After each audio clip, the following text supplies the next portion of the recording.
Pour parler d'un secteur qui recèle d'opportunités d'investissement, notre invité est Ali Belmadani, fondateur et PDG d'ABL Aviation, une société internationale indépendante de gestion d'investissement aéronautique. Ali Belmadani, bonsoir. Bonsoir. Alors tout d'abord, quelle est la situation du secteur de l'aviation commerciale après 2 ans de pandémie et le contexte géopolitique que l'on connaît? Merci de me recevoir.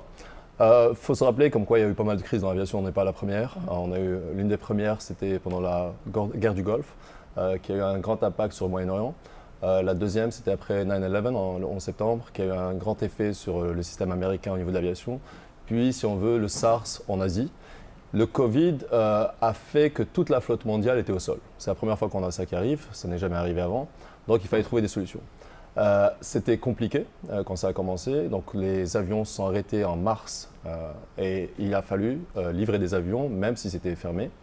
Et l'avantage qu'on a eu, c'est que pas mal de compagnies aériennes avaient besoin de cash, donc ce qu'ils ont fait, c'est qu'ils ont commencé à faire ce qu'on appelle du sell and lease back, donc vendre leurs avions pour renflouer les caisses et les louer par la suite de compagnies comme la nôtre.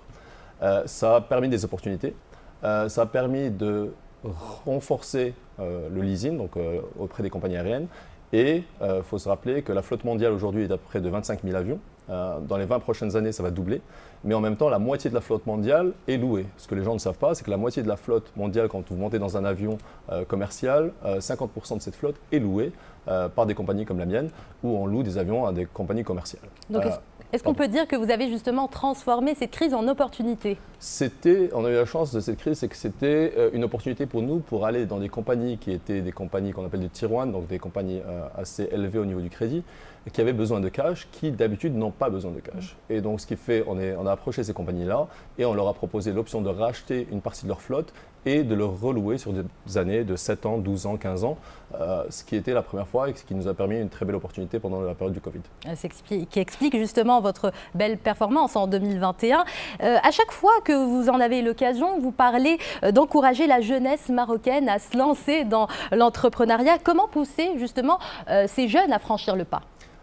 Je pense que la jeunesse marocaine, et on a ouvert le bureau de Casa en 2017, c'est une jeunesse qui est impressionnante, qui est très intelligente. Je suis très très fier de notre bureau de Casa qu'on a ouvert en 2017, des ingénieurs impressionnants.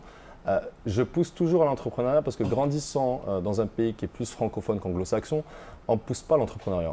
Quand je suis arrivé aux États-Unis en 2004, la passion de l'entrepreneuriat m'a impressionné. C'est pour ça que je suis devenu entrepreneur, parce que quand vous êtes aux États-Unis, tout le monde veut être entrepreneur.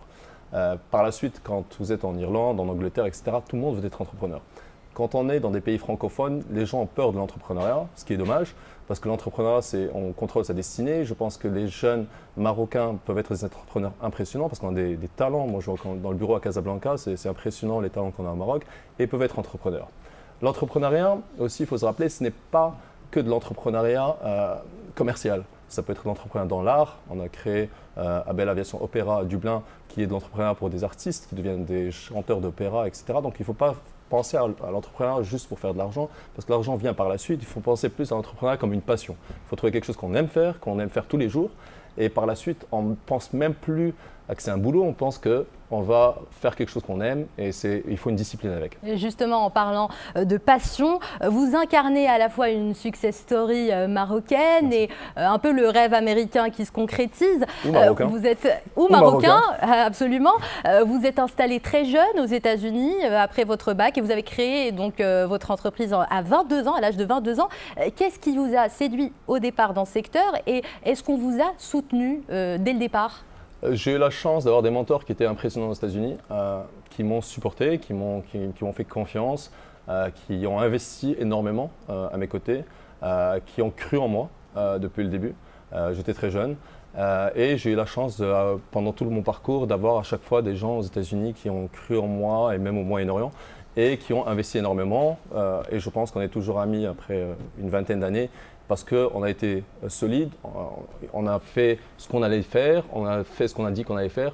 Et ces gens-là sont restés des amis maintenant pendant les 20 dernières années et qui ont investi des sommes colossales de plusieurs millions de dollars à mes côtés. Et c'est des gens qui sont des amis, des pairs qui ont été vraiment, qui m'ont aidé à devenir un entrepreneur que je suis aujourd'hui. Merci Ali Belmadani. Je rappelle que vous êtes fondateur et PDG d'ABL Aviation. Merci de me recevoir.